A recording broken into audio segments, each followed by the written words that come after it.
Donc, je suis toujours sur le signifiant Joseph Haydn.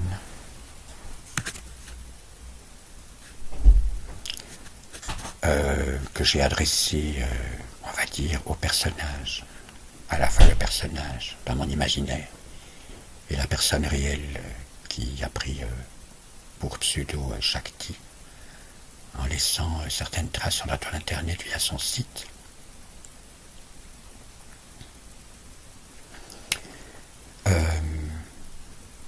J'ai remarqué que donc le signifiant Haydn renvoyait à un de ses comparses, comme je l'ai dit.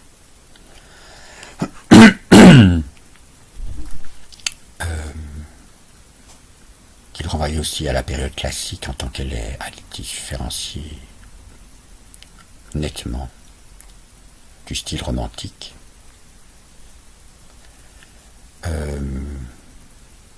Qu'il était donc en rapport avec un rêve que j'ai déposé sur la toile sous le pseudo Bruno Marienbourg, qui s'est nommé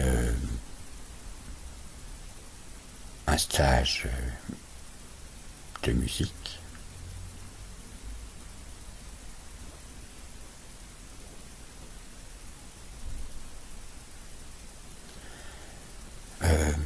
Je veux maintenant m'expliquer donc autour de ce qui a été mis en évidence dans les dépôts précédents. Donc ceci est la vidéo 3. Autour donc d'une part de faire croître le germe, et d'autre part de la limite. Donc Iasov, Joseph, associé à Haydn. Et je vais m'excuser par avance pour ceux qui sont relativement peu informés de certains éléments auxquels je vais encore devoir me référer en dépit des préventions de Bernard de Montréal à ce sujet. Puisque sa position est en fait de dire que tout langage symbolique, quel qu'il soit, reste encore en fait, on pourrait dire qu'il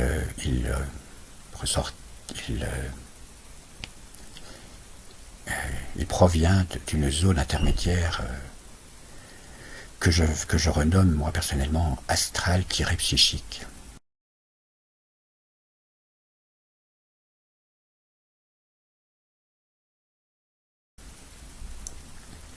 Tant que nous sommes dans le monde des images, dans le monde des symboles, qui est aussi d'ailleurs le langage du rêve, eh bien nous sommes dans ce monde astral intermédiaire, astral psychique, alors que donc le plan éthérique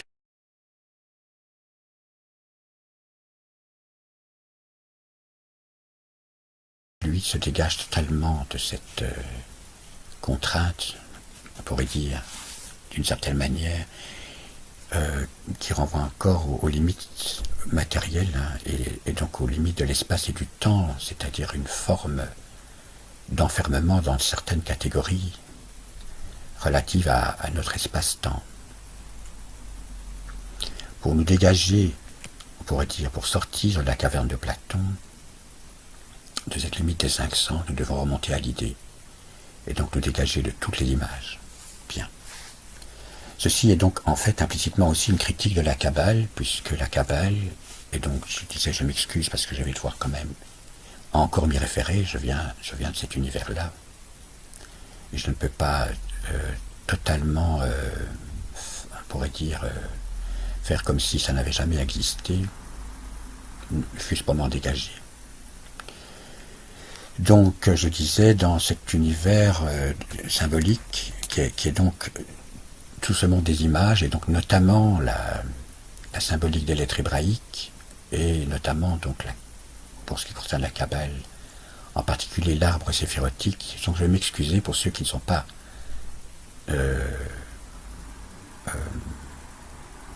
habitués, on va dire, à cette symbolique, de devoir rentrer un petit peu dans un langage technique.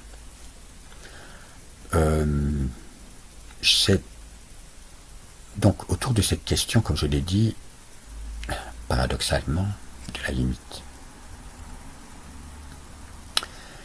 Ce sera en même temps donc une explication sur la date qui précède ce dépôt autour du signifiant Joseph Haydn, et qui est donc le 12 du 9-21, donc le 12 septembre 2021, c'est-à-dire le lendemain du 11 septembre 2001.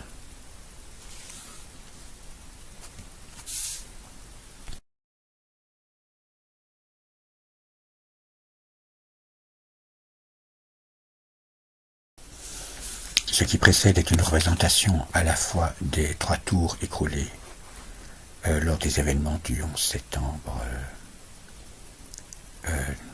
2001 au World Trade Center.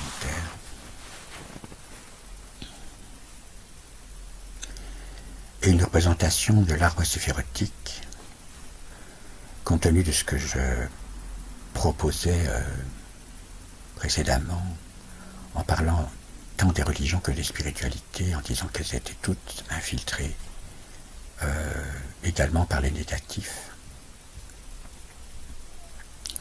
Donc ici, il s'agit d'une cabale, je pense clairement, qui émane très évidemment des négatifs, en remarquant que donc, à part la colonne centrale, dite d'équilibre dans l'arbre séphirotique, qui se trouve donc au milieu et que je représentais sous la forme agrandie, les colonnes de gauche et de droite donc contiennent uniquement, exclusivement le chiffre 1. Je retiens, pour développer par suite, le chiffre 9, donc qui ici représente le 9e mois de cette année, 9 septembre. Vous avez donc certainement entendu parler de cette théorie c'est probablement des éléments qui a été déclencheur, on pourrait dire, de la théorie du complot, comme quoi ces événements auraient été provoqués, on pourrait dire, par un état dans l'état, ce certains ont appelé l'état profond. On pourrait dire qu'il était un attentat sous faux drapeau. À chacun son opinion à ce sujet. Moi, ce que je retiens ici, et à quoi je renvoie, c'est une publication précédente que j'ai déposée sur la toile à l'époque, où je m'intéressais aussi du côté des religions, aux transmissions reliées à la tradition musulmane. Il s'agissait d'une série de vidéos qui s'appelle Le Retour, je crois. Très très intéressante,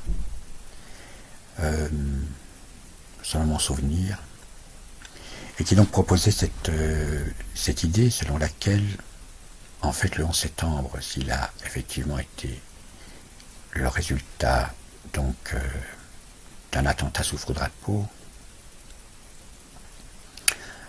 constituait en réalité ce qu'on pourrait nommer une espèce de cérémonie, on pourrait dire sacrificielle, en tant d'ailleurs qu'elle a toujours été présente dans l'histoire des humains depuis l'aube de l'humanité, des sacrifices aux petits dieux qui ont été tout d'abord réalisés, on va dire, dans la dimension clairement dite sacrée, et puis au fur et à mesure que nos sociétés se sont dégagées de cette sacralisation, on pourrait dire, de cette prosternation devant les petits dieux, fût-il présenté comme le Dieu, eh bien, poursuite de ces sacrifices sanglants, donc sous la forme notamment des guerres, après les guerres de religion, les guerres tout court. Bien, l'11 septembre 2001, ici en l'occurrence, c'est aussi une réalité, on pourrait dire, en tant qu'elle se manifeste dans une configuration particulière des planètes, une configuration planétaire, et qui rend possible les voyages transdimensionnels. Bon, je renvoie donc à ces vidéos très intéressantes qui s'appellent Les Arrivées, je pense. Donc dans la tradition ici musulmane. Pour nous retenir donc ici, pour souligner ici que ce fait, nous avons donc une inversion pure et simple de l'enseignement traditionnel. Je vais aussi me référer à Annick de Souzenel, qui décrit donc l'arbre séphirotique selon sa filiation. Donc elle se réfère, sa filiation c'est, j'allais dire en première génération Carlos Suarez, en seconde génération Emmanuel Lévy, et Emmanuel Lévy elle-même en troisième.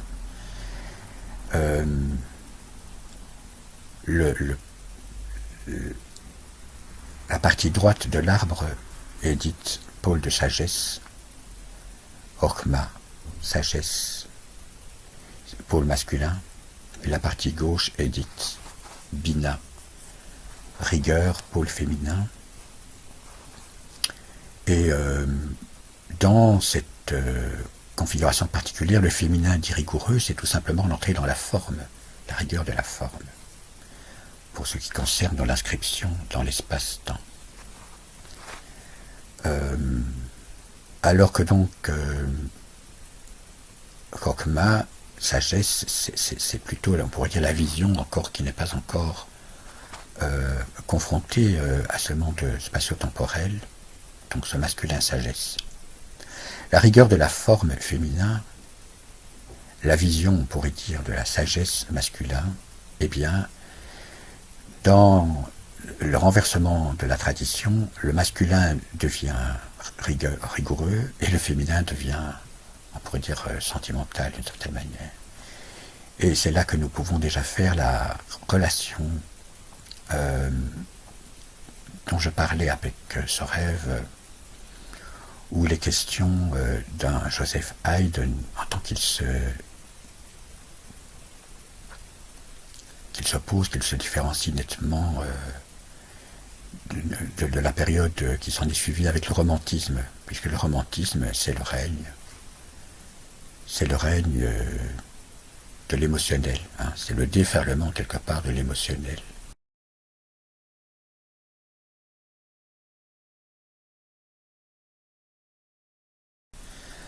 Et donc là, nous retrouvons à nouveau, par rapport à mon schéma que je vais appeler la quadripartite, corps, âme, mental, esprit, nous nous trouvons là à nouveau dans ce fameux plan astral psychique, et pas donc dans le plan éthérique qui se dégage de l'émotionnalité.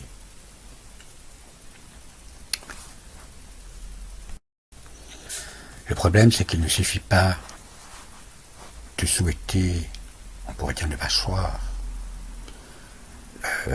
dans ce monde émotionnel, en fait, qui s'exprime parce qu'il a été ravalé, refoulé, et que donc il y a ce mécanisme à ce moment-là, éventuellement, du défoulement.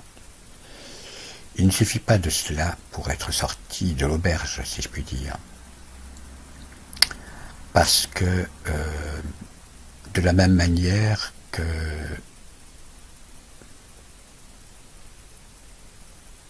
ce qu'on pourrait nommer, il existe une astralisation de notre monde de sentiments. Ce sont à ce moment-là les sentiments négatifs que nous connaissons tous, et pas donc par exemple les sentiments tels qu'ils sont valorisés dans la transmission Wingmakers Lyricus par exemple, qui ont été traduit par des termes comme moi, ce que j'ai renommé les 6 énergies vivantes. Donc, au même titre qu'il peut y avoir une astralisation de notre monde sentimental, il peut également y avoir une astralisation de la pensée. C'est-à-dire à ce moment-là que nous sommes dans une pensée qui se croit être rationnelle, alors qu'en fait elle est sous-tendue par le monde émotionnel.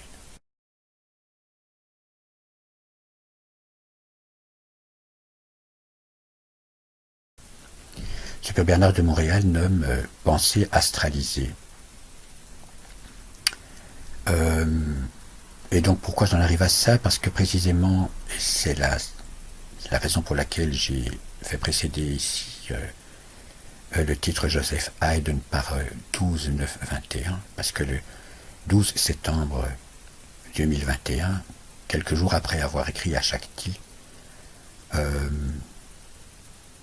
j'ai reçu au réveil, non pas un rêve, mais on pourrait dire un message, oui, quelque chose qui a résonné dans ma tête et qui n'était pas vraiment des mots, comme je l'explique, qui n'étaient pas vraiment des mots prononcés que je ne pouvais pas revendiquer, mais plutôt on pourrait dire quoi, une perception qui relèverait donc du vibratoire, donnant lieu à une traduction.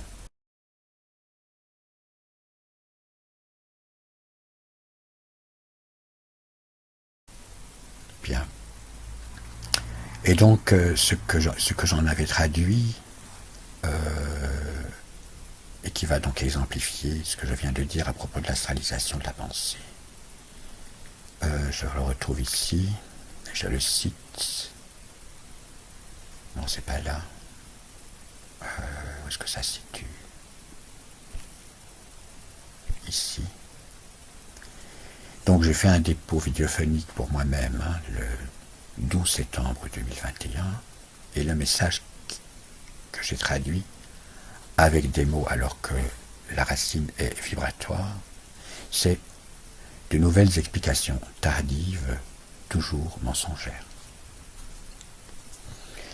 Donc c'était comme si je me retrouvais un peu comme un petit enfant qui va donner des explications à une maman, qui va chercher des excuses, n'est-ce pas, pour dire ben oui, voilà, je n'ai pas fait ce que j'aurais dû faire, n'est-ce pas, et il va maquiller ça par toutes sortes de prétextes. Donc voilà ici, pour avancer dans ce schéma de la quadripartite, la suite, on va dire, un partage.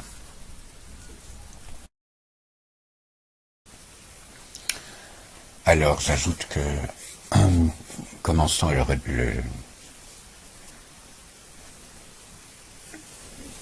l'écoute de ce dépôt au commencement de l'enregistrement, je constate en regardant l'horloge la date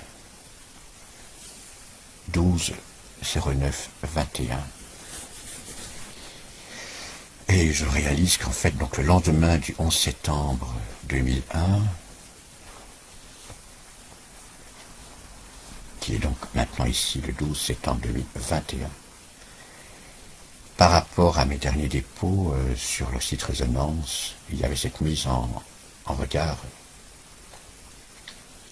dans la perspective de l'art sophirotique, de droite et de gauche, la lettre Beit mise en miroir de deux côtés, Aleph, ou symbolisant l'information qui traverse les différents plans, ce qu'on pourrait nommer le transdimensionnel, et qui est symbolisé donc par le point ou Dagesh. Et le Veit, et ce mariage donc des deux nécessités qui forment en fait un élément du couple.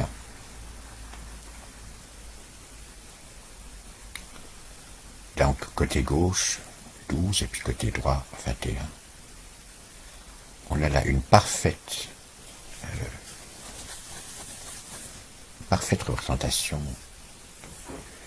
du tableau de Luce.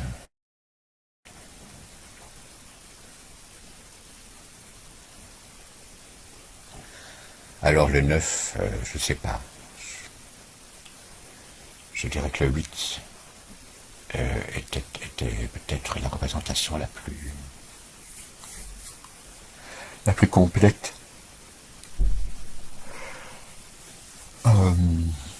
Notamment par rapport au schéma de la quadripartite, au terme d'un mouvement infini.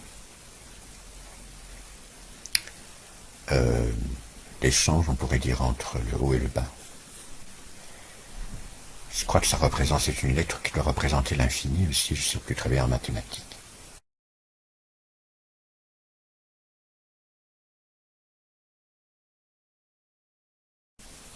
Bon, 9. En tout cas, c'est le mois de septembre, effectivement, et c'est comme une réponse à l'événement du 11 septembre. Tiens. Voilà, 12, 21, c'est effectivement la situation de la mise en miroir. Mise en miroir, dans un miroir, c'est exactement aussi donc l'explication que j'ai tenté de donner, enfin qui s'est donnée à travers moi autour de la communication qui s'appelait le dépôt vidéophonique qui s'appelait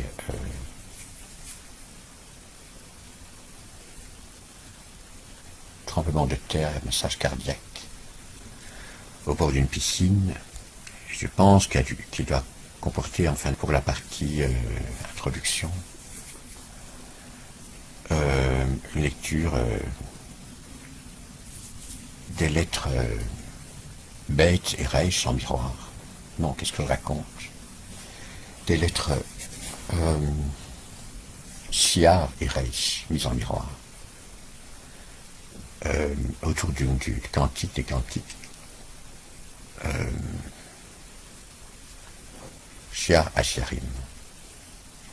Bon, il y avait cette liaison entre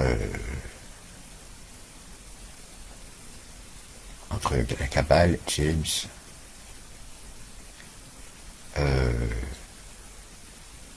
et tout cet enjeu de sortir de la matrice prison. Bien voilà, je pense que ceci complète ce dépôt d'aujourd'hui. Il m'a fallu un petit temps de recul pour réaliser que dans la réception d'une autre coïncidence significative, on va dire, qui n'est plus le jour, mais cette fois l'heure, 12h12, je parlais également d'une parfaite symétrie, alors qu'en réalité, la symétrie n'est pas parfaite, puisqu'on n'a pas l'inversion 2, 1, 1, 2, mais la répétition 2, 1, 2, 1.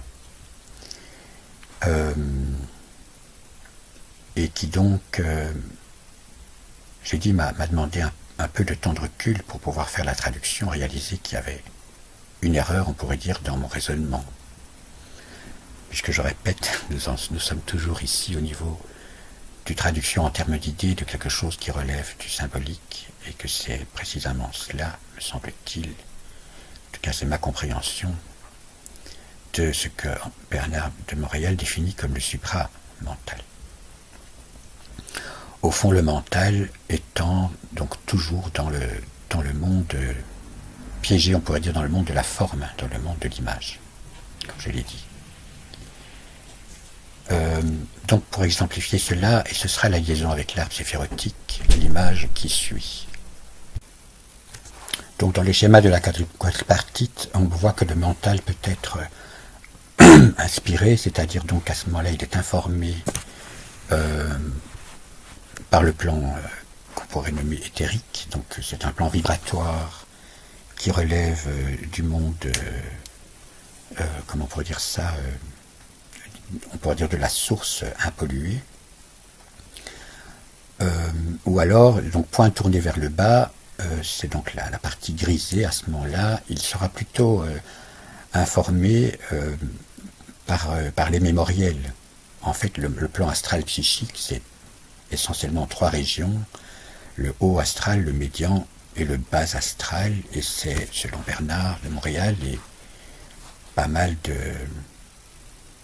de croyances qui nous ont été léguées émanant de civilisations anciennes, cette idée que, en fait, à la perte du corps physique, ensuite de la perte du corps physique, il y a de multiples réincarnations, en tout cas pour ce qui concerne notre planète Terre, c'est comme ça que ça fonctionne, puisque cette planète, en fait, serait, comment on pourrait dire ça, maintenue, placée, on pourrait dire, en quarantaine, et nous-mêmes pris en otage. Donc, si il y a mémoriel, ce serait donc pas uniquement entendre, selon le postulat de la psychanalyse ici, comme une inscription de mémoire refoulée relative à des traumas qui s'inscrirait dans le cadre d'une seule vie, mais de plusieurs vies. Voilà, donc, auquel cas, en perte du corps physique, nous avons un perpétuel remue-ménage, on pourrait dire, entre ces trois niveaux, le haut astral, dans lequel vont puiser toutes les religions et les spiritualités, l'astral médian, qui est toute cette dimension, on pourrait dire quoi, de la sentimentalité, ou de l'émotionnalité, en tant que donc elle peut basculer vers le haut ou vers le bas, et donc le bas astral, qui est donc toute cette dimension alors de la symbolisation sur le plan du corps physique, mais en tant qu'il même renvoie donc à des réalités psychiques, toute cette dimension d'une sexualité, on va dire, en chute. Donc, ce qui est représenté donc ici, c'est la projection de ce schéma quadripartite dans l'arbre séphirotique tel qu'il apparaît, tel que je l'ai fait réapparaître à droite. Voilà, je disais, au moment où apparaît sur mon écran 12h12, qu'il s'agissait d'une parfaite symétrie au niveau de l'heure qui complétait cette date du 12 du 9-21, qui renvoyait donc à nouveau à ce que j'ai signalé dans le dépôt précédent.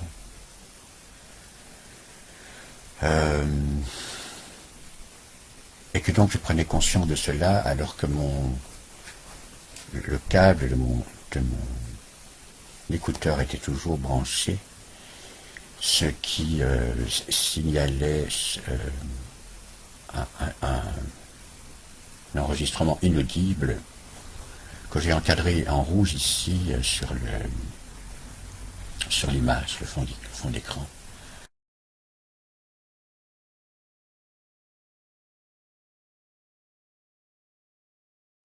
Où l'on voit donc une trace brune continue, ce qui signifie en fait un bzzz. Il est impossible d'écouter à cause de l'écran, et la symbolique de cela, c'est je me parle à moi-même en réalité, il n'y a pas d'interlocuteur en face.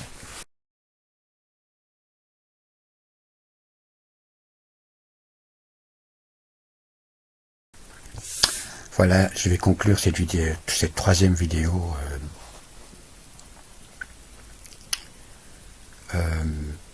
donc en signifiant que le symbolisme du 8, j'en ai parlé, c'est donc cet échange,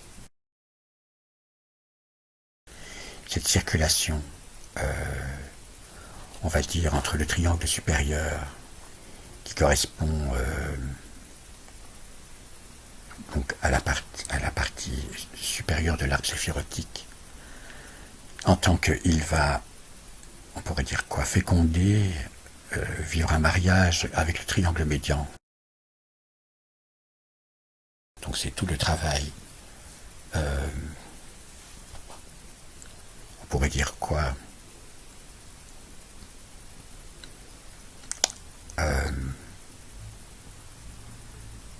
d'abolition du mémoriel,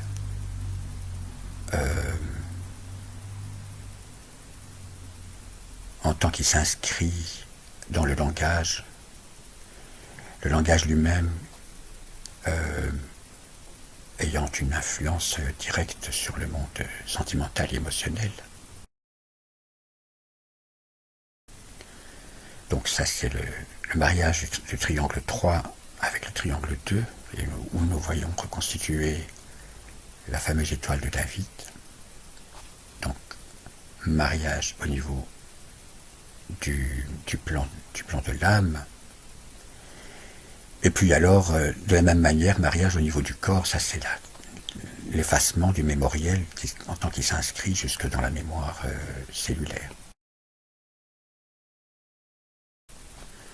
qui est proprement la spécificité du yoga intégral dans laquelle je n'ai pas même trempé un petit doigt en ce qui me concerne, puisque je n'ai pas même abordé le tout premier niveau, qui est, comme je disais, la désassociation de la pensée. La libération, on pourrait dire, de cette inscription mnémonique dans le langage. Ça commence par le langage. Comme je dis, la transformation sur le plan de la langue modifie le vécu sentimental, émotionnel. Et puis alors, la suite du travail jusque dans le corps physique. Bon. Alors je posais la question, puisque donc ce 8 symbolise cette circulation et ce mariage donc du triangle supérieur avec les deux triangles inférieurs, mais que donc la date ici, c'était pas le 12 du 8-21, mais le 12 du 9. Et donc je me posais la question, que représente ce 9, et donc je l'ai compris. Et c'est donc ici que je vais devoir boucler avec le chapitre que je vais nommer la corde orange, le manifeste de la corde orange.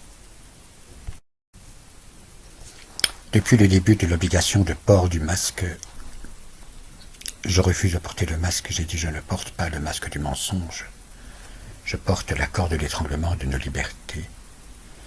Et au départ, mon nœud se trouvait tout en dessous. Là, actuellement, il est à peu près à hauteur médiane, justement.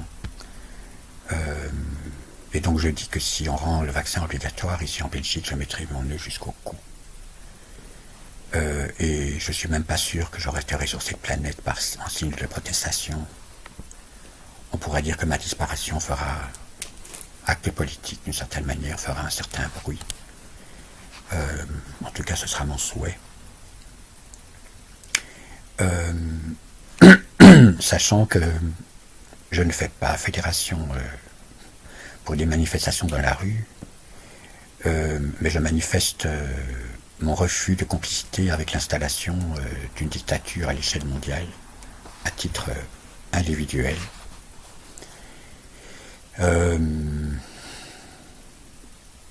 En faisant remarquer qu'effectivement, entre l'étoile orange entre l'étoile jaune et la corde orange, il y a une petite histoire que je vais rappeler qui s'est déroulée à l'époque du nazisme, quand il y a eu l'obligation de port, non pas du masque, que moi j'appelle la burqa médicale, qui est une forme, je veux remarquer que c'est un triangle avec la pointe tournée vers le bas également. Donc quand il y a eu cette obligation de port de l'étoile jaune pour les juifs, eh bien, c'est un pays, je ne sais plus lequel, du côté nordique, en protestation, tous les habitants de ce pays, se croit, se sont mis à porter l'étoile. De manière que les nazis n'ont pas pu faire une distinction entre ceux qui étaient d'origine de race juive et les autres. Bon. En ce qui me concerne, je sais très bien que comme j'appartiens à la minorité de la minorité, c'est-à-dire que je parle ici avec Bernard de Montréal, non pas simplement de la théorie du complot, c'est très peu de choses avec le regard qu'il propose. Il parle carrément, lui, d'un mensonge cosmique, et je pense qu'effectivement nous sommes bien confrontés à ça quand on examine l'histoire des religions avec le paradigme transdimensionnel extraterrestre. Eh bien, puisque j'appartiens à la minorité de la minorité, déjà les complotistes sont minorisés puisqu'il y a une telle différence, un tel écart, le grand écart, on pourrait dire un gouffre, entre ce que l'on peut trouver avec bien entendu, un regard critique autour de la thématique du complot sur la toile d'Internet et ce qui s'est diffusé dans les médias courants, qui continue à convaincre une majorité, j'allais dire de moutons, une majorité de suiveurs, mais une majorité d'inconscients, de désinformés. Donc je sais qu'appartenant à la minorité de la minorité, je vais être effectivement dans une situation où je serai stigmatisé, exactement comme les Juifs l'ont été en Allemagne, juste par refus du port du masque. Et Dieu sait quoi qui va encore continuer à se jouer autour de cette administration à l'appel des vaccins, quand l'on sait que les pollutions sont provoquées non pas par un virus pathogène, puisque le virus il est provoqué par les microzymas. Je renvoie aux travaux de Béchamp, ça s'écrit B-E, accent aigu, C-H-A-M-P, qui a donc mis en évidence le fait qu'il y a tout simplement une adaptation au milieu, au terrain, par le microzyma qui génère toute cette faune, on pourrait dire,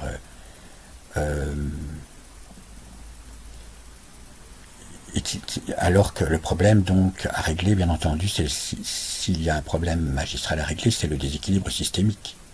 Pollution par l'air, pollution par l'eau, pollution par la nourriture, pollution par les médicaments, pollution électromagnétique et pollution aussi via le langage, comme je disais, la désinformation, le cerveau et de l'émotionnel qui lui-même a évidemment aussi une répercussion sur le corps physique, puisque tous les mécanismes alors de compensation, n'est-ce pas, et qui termine, on pourrait dire, l'aspiration vers le bas et tout ce processus d'autopollution, pollution donc de l'esprit, de l'âme et du corps. Donc, je disais, je serai probablement minorisé, stigmatisé, je m'attends même éventuellement à ce qu'on me rende responsable, parce que je ne porterai pas le masque d'une situation qui est totalement autre que tout ce qui est raconté autour de ça. Et ceci s'ajoutant encore à d'autres éléments qui se sont déroulés dans l'intervalle où j'ai quitté la région de Liège et où on me met sur le dos, on essaye en tout cas de m'attribuer des intentions, une responsabilité qui ne m'incombe pas. Elle m'incombe, oui, d'une certaine manière, mais pas de la manière dont on va dire que c'est suggéré. Bon, il y a une tentative pour porter atteinte à ma crédibilité et en tant que personne et en tant que éventuellement transmetteur en partie de cet enseignement, bien entendu, comme je l'ai dit,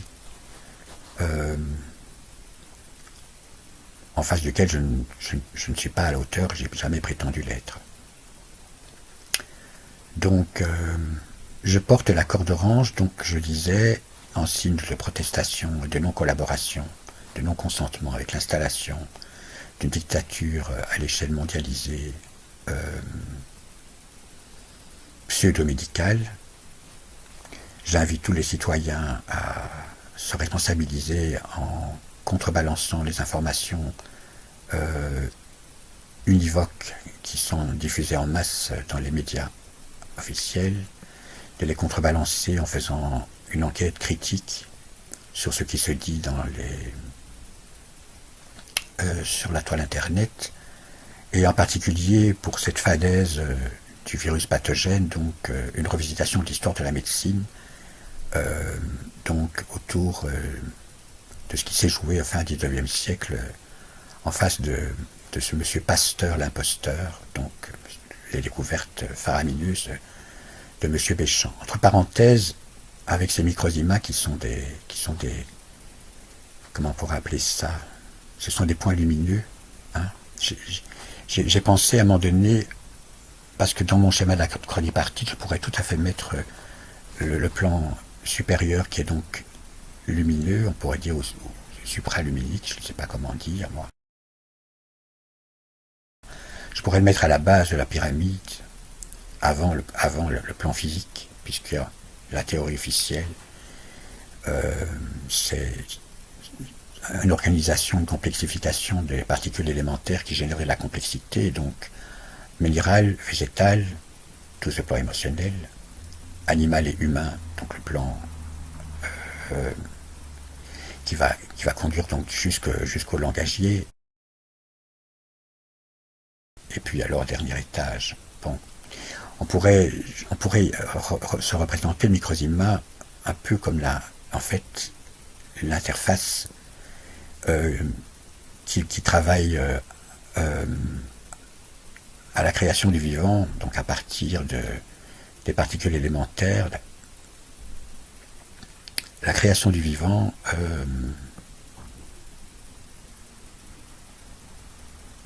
quelque chose qui m'échappe. Le microzima est une lumière, une particule de lumière, je ne sais pas comment dire, mais on est en dessous du plan quantique, voilà. On est dans le plan subquantique. À la limite, on pourrait parler de lumière microzimienne, hein, au même titre qu'on parlerait de lumière supramentale. On pourrait faire la proposition qui est que le microzima, en fait, c'est le supramental, mais qui va agir avant l'organisation de la matière.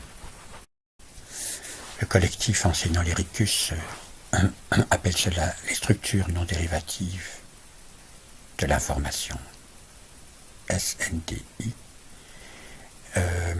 et qui est donc un travail sur le plan subquantique. Voilà. Et donc, je me demandais si on pouvait envisager les microzimas en fait comme relevant de cette catégorie, travaillant à ce niveau-là. J'avais envisagé à un moment donné de faire une vidéo qui s'appelait du supramental à la lumière microzimienne. Il faut ajouter à cela l'interférence transdimensionnelle extraterrestre des négatifs, et alors on a quelque chose d'à peu près complet, qui n'est ni la doctrine du créationnisme intégral, ni la doctrine de l'évolutionnisme intégral, mais un entre-deux, et où se joue sur la terre comme au ciel, selon la prière de Yeshua, Jésus, cette confrontation entre l'ombre et la lumière, le bien et le mal, etc. Bon, où est-ce que j'en étais?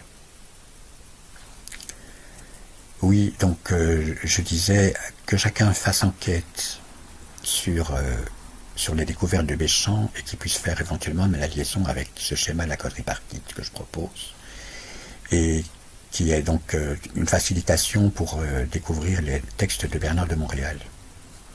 En tant que pour moi, il rencontre les transmissions des Windmakers Lyricus avec des différences. James va accuser certainement Bernard de Montréal de se référer au livre du Rancia. Pour reprendre le vocabulaire de Bernard, il dirait que le livre du Rancia est un écrit astralisé. Bon.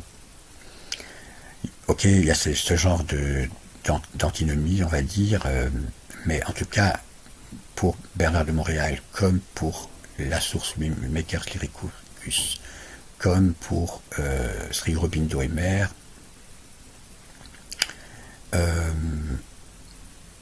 il y a une opposition totalement, comment pour dire ça, radicale avec tout ce qui circule au niveau du Nouvel Âge et qui fait l'économie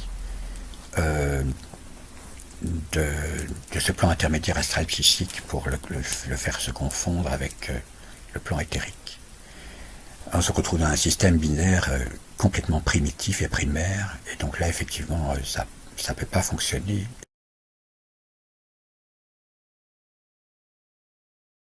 Et pourtant, quand on parle de voyage, sortie du corps, voyage astral, NDE, etc., il y a cette espèce de confusion constante et comment dire ça, d'amalgame entre le tunnel de lumière qui serait un tunnel d'amour, alors qu'en fait on serait confronté plutôt à des pseudo-guides dont leur objectif est tout simplement de nous réenvoyer dans une nouvelle incarnation pour un nouveau service où nous continuons à être ponctionnés dans cette nouvelle vie. Bon, je n'ai donc pas, en ce qui me concerne, résolu totalement cette question de la révolte intégrale que je ressens périodiquement aussi vis-à-vis de ce qui a été appelé le divin ou Dieu. Il faut découvrir cet écrit qui s'appelle de Bernard de Montréal qui s'appelle Dialogue avec l'invisible pour réaliser que on va dire cette notion d'un Dieu parfait effectivement ne tient pas la route. Ça rejoint d'ailleurs aussi l'enseignement des gnostiques. Je parle de nouveau à nouveau en sachant que les gnostiques sont également soit astralisés, soit effectivement connectés correctement par le haut. Donc je parle ici de ce courant gnostique en tant que non pas infiltré par les négatifs. Voilà, il y a un problème effectivement absolument inacceptable avec la douleur qui sont endurées par le monde des humains, mais aussi le monde des animaux, toute cette organisation sur cette planète où la loi de la survie, c'est nécessairement de générer la mort, de provoquer la douleur, etc. C'est un système qu'on ne peut pas très bien admettre, je veux dire, avec cette idée d'un Dieu bon, aimant, etc. Donc, voilà, je reste totalement révolté à la découverte de la doctrine gnostique. Je reste totalement révolté à la lecture de l'écrit de Bernard de Montréal qui se nomme Dialogue avec l'invisible. Et je considère que j'ai la liberté de choisir en fait les conditions de ma mort. Comme je l'ai dit et je le redis, j'accepte les conditions de vie, je refuse les conditions de survie. Et je choisis les conditions de ma mort parce que je refuse les conditions d'agonie. Bernard de Montréal a vécu l'agonie jusqu'au bout. Pourtant, si l'on lit correctement les choses, enfin moi c'est comme ça que je les lis, la douleur, y compris la douleur physique, eh bien ça sustente, c'est une nourriture qui sustente ces entités dans ce monde intermédiaire. Je ne vois pas pourquoi je vais devoir, moi, je devrais endurer ça jusqu'au bout. Peut-être qu'il y a des courageux du yoga intégral qui vont estimer, des puristes, qui doivent assumer ce travail-là, je ne sais pas, moi je ne sais pas quoi en penser. Je suis ni Bernard de Montréal, ni Aurobindo Limer, je suis absolument nulle part, je sais parfaitement bien. Je suis totalement révolté avec toutes les injustices, non seulement effectivement telles qu'elles se manifestent dans le monde du visible, mais tout ce qui est amont, donc dans ce plan astral psychique, avec quelque part la responsabilité, y compris des entités supérieures.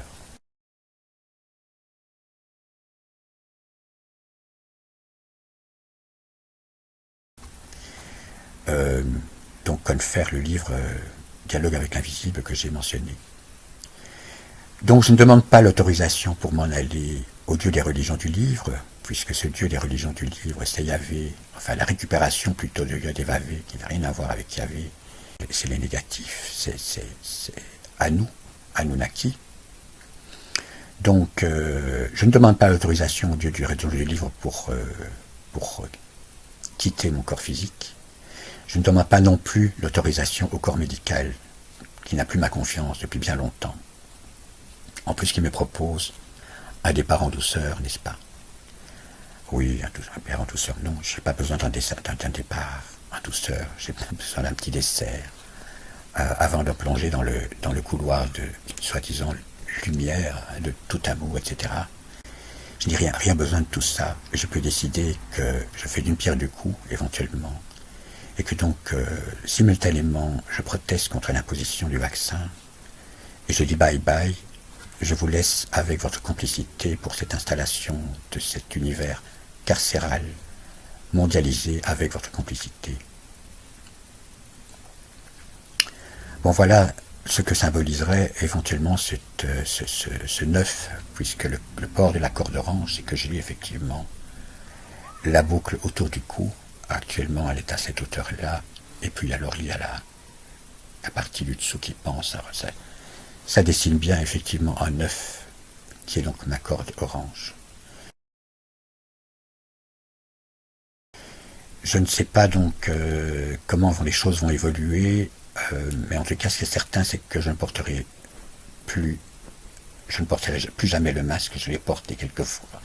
J'ai tenté quelques complicités avec ce système et je suis maintenant totalement décidé à un refus sans la moindre compromission, ce qui me mettra éventuellement dans des extrémités, puisque je fais appel à des tiers qui ne remplissent pas leurs obligations, qui ne remplissent pas leur engagement. Donc je ne sais pas à quelle extrémité je vais être éventuellement poussé. Il est clair que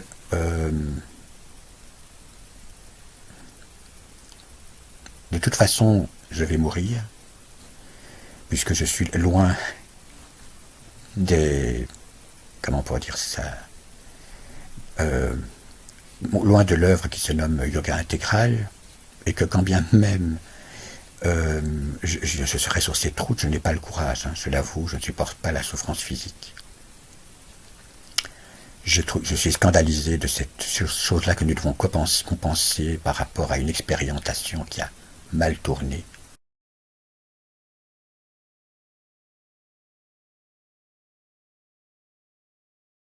C'est nous qui devons en assumer les conséquences. Bien, je dis non. Je refuse.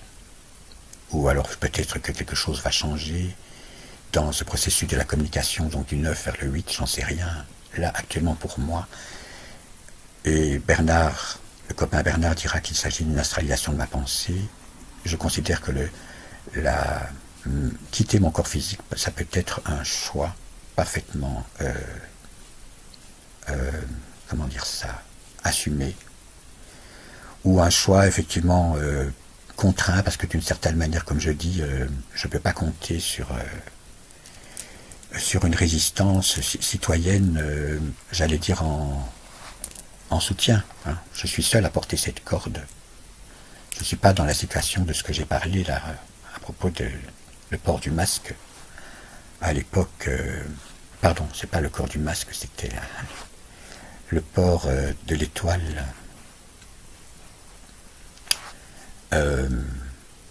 Où donc, voilà, tout le monde portait l'étoile, de telle manière qu'il n'y avait plus possibilité de stigmatiser des responsables, on pourrait dire, de la débâcle, puisque tout était mis sur le dos des Juifs aujourd'hui. Je crains, dans ce qui va suivre, que tout sera mis sur le dos des non-collaborateurs à cette exhibition du triangle, point tourné vers le bas, c'est-à-dire le port obligatoire de la burqa médicale. Voilà, je pense que j'en aurai assez dit pour dire que donc je ne sais pas dans quelle mesure je ne pourrais pas décider un jour, de toute façon je dois mourir, je ne pourrais pas décider un jour de joindre, non pas l'utile à l'agréable, mais de joindre, on pourrait dire, un choix personnel et un acte politique. Voilà. Ceci est donc le symbolisme du 12-9-21. Et je boucle à cet endroit-ci autour de ce signifiant Joseph Haydn.